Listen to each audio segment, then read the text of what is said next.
Assalamualaikum warahmatullahi wabarakatuh. Hai semua, nama saya Anditiara Natal Fitriansyah. Selamat datang di channel aku. Nah, hari ini aku akan membawakan podcast yang berjudul Podcast Komunikasi Masa dalam Pendidikan. Hadirnya teknologi dan informasi memiliki pengaruh besar bagi kehidupan sehari-hari manusia. Dalam perkembangannya, media informasi berperan penting dalam praktik komunikasi yang jauh lebih efektif dibandingkan masa lalu. Adanya teknologi informasi yang semakin canggih membuat manusia dapat memberi atau menerima pesan dengan cepat tanpa batasan tempat dan waktu. Di samping itu, untuk mempermudah pengiriman dan penerimaan dalam proses komunikasi, dibutuhkan penghubung sebagai sumber informasi. Dalam hal ini, media massa berperan penting menjadi sumber informasi yang dibutuhkan oleh masyarakat. Perkembangan media informasi yang semakin pesat, masyarakat bisa melakukan komunikasi massa yang tidak dibatasi oleh jumlah. Proses komunikasi ini mengandalkan teknologi telematika, khususnya media massa sebagai teknologi penting dalam proses kegiatan komunikasi. Dengan demikian, proses komunikasi massa adalah juga sebuah proses media massa. Media massa merupakan media komunikasi dan informasi yang menyampaikan pesan secara massal dan dapat diakses oleh masyarakat secara massal pula, sehingga pesan itu bersifat informasi massal, yang artinya bukan dimiliki perorangan. Dengan demikian, maka informasi tersebut menjadi milik publik yang ditujukan kepada individu masing-masing. Salah satu contoh media komunikasi massa ialah seperti surat kabar cetak, televisi, radio, dan juga media online. Komunikasi massa melalui teknologi telematika tentunya bukan komunikasi yang dilakukan oleh perseorangan, melainkan bentuk tim. Burhan Bungin mengatakan bahwa komponen dasar komunikasi massa adalah komunikator, media massa, informasi atau pesan, gatekeeper, halayak, dan umpan balik atau feedback.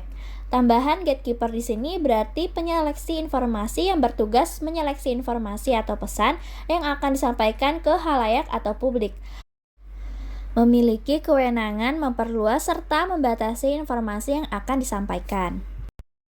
Menurut Profesor Burhan Bungin, fungsi utama dari komunikasi massa adalah melakukan guiding dan pendidikan sosial kepada seluruh masyarakat, memberikan pencerahan terhadap masyarakat dengan komunikasi yang efektif dan efisien secara bersamaan di masyarakat luas.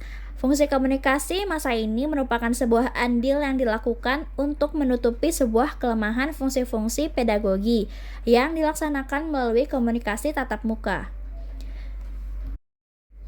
Di sini, komunikasi massa dengan media massa merupakan strategi pendidikan. Di dunia pendidikan, kita mengenal metode pedagogi dan andragogi, yakni pendidikan anak-anak dan pendidikan orang dewasa. Namun, seiring perkembangan ilmu pengetahuan, banyak dijumpai strategi pendidikan maupun pelajar. Berikut salah satu dengan media massa, sebagai sarana ampuh mempengaruhi sasaran komunikasinya.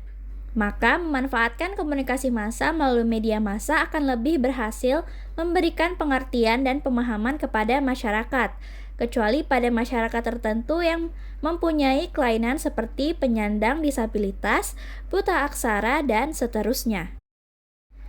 Berhasil tidak hanya suatu tujuan komunikasi atau pendidikan, dalam hal ini sebagai strategi pendidikan terletak pada keterampilan komunikator. Jelas bahwa komunikator dalam komunikasi massa selalu berbentuk tim dan harus memiliki ciri-ciri sebagaimana telah digambarkan di atas yang menjadi prinsip komunikasi massa. Komunikasi massa bersifat publisitas, artinya informasinya diperuntukkan untuk umum, juga bersifat universalitas, yang artinya pesan disampaikan bersifat luas, nasional maupun internasional, serta bersifat aktualitas, yang dimana artinya informasi atau pesan bersifat segar dan aktual, bukan berita bohong atau basi. Ketiga sifat ini merupakan subpoin dari komunikasi massa sebagai strategi pendidikan. Target dari komunikasi massa sebagai strategi pendidikan ialah terletak pada efek komunikan. Bagaimana audien dapat meningkatkan kemampuan kognitifnya melalui konten-konten yang disajikan oleh media massa.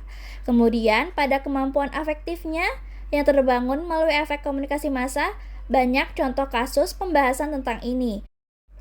Kemudian, yang terakhir pada segi behavior atau tingkah laku publik yang dibentuk akibat komunikasi massa.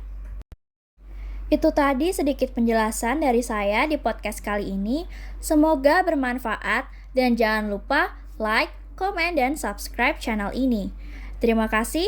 Wassalamualaikum warahmatullahi wabarakatuh.